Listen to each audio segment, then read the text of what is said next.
Sorry, it's the camera change. So part 2, here we go.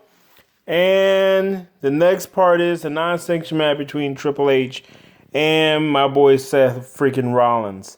I like the name. Anyway, so Seth freaking Rollins, in my opinion, should win this match if they're going to go in the whole Daniel Bryan scenario. I mean, they're kind of chopping it up to be that way. But I like the idea of him having to reclaim his own identity and come back to what he wants to be instead of what he was before Triple H made him into what he was supposed to be. And he's not betraying his friends anymore. Or maybe he does. Who knows? But it would be great to see which way he goes with this. I think Seth Rollins should win this, but it's against Triple H, so he loves burying talent. So here we go, another talent nicely buried.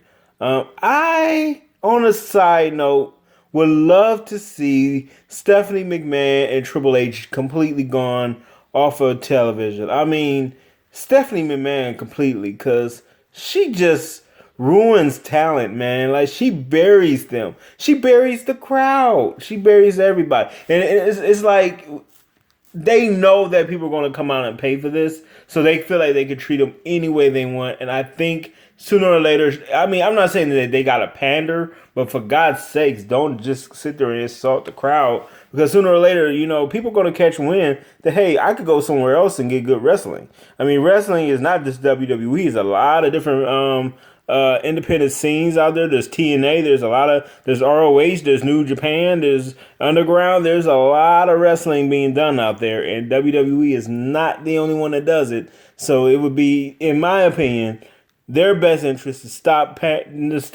not pander, but definitely stop insulting the crowd and stop burying the talent that they have. Now I digress from that point, and since I'm not around all year long, that's me giving out my review of how I feel about WWE on a consistent basis. There you go, have it.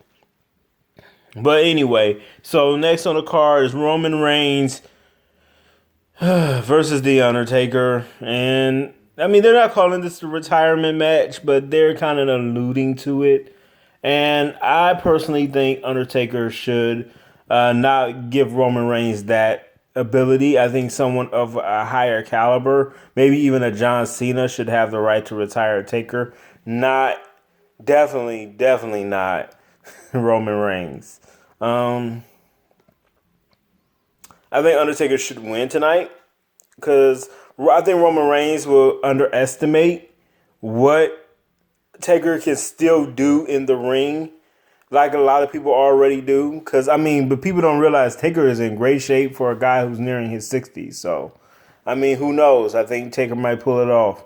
I doubt if he goes, 60-2. So I doubt that will happen. You know, so let's see what happens. But my money's on Taker. The last match on the card, maybe not the last match of the night, but definitely on the card, is Shane McMahon versus AJ Styles in an actual wrestling match, and I don't care. But for the sake of the conversation, I'm gonna say Shane McMahon. Okay. I mean, at the end of the day, like I said, the McMahons love burying talent, so I wouldn't be surprised if Shane wins this. AJ Styles, to me, should not even be in this match. I think he should have had a better opponent. It'd be nice if they find someone better to talk about. Maybe even Kurt Angle coming out to save Shane. Now that would be awesome, okay? Speaking of which, I wonder what they're going to do with Kurt when he actually comes out to the ring. Or will they save it for tomorrow night? Who knows? Who knows what other great things are going to happen in this? I just read that Ron Gronkowski is already in the Andre Memorial Battle Royale. So there's a lot of things happening this WrestleMania season. I love WrestleMania. This is my favorite time of the year, once again. And I hope that you guys enjoy Way of Wrestling. And I hope you guys enjoy me, the Big Asu Cheer. Ooh, cheer.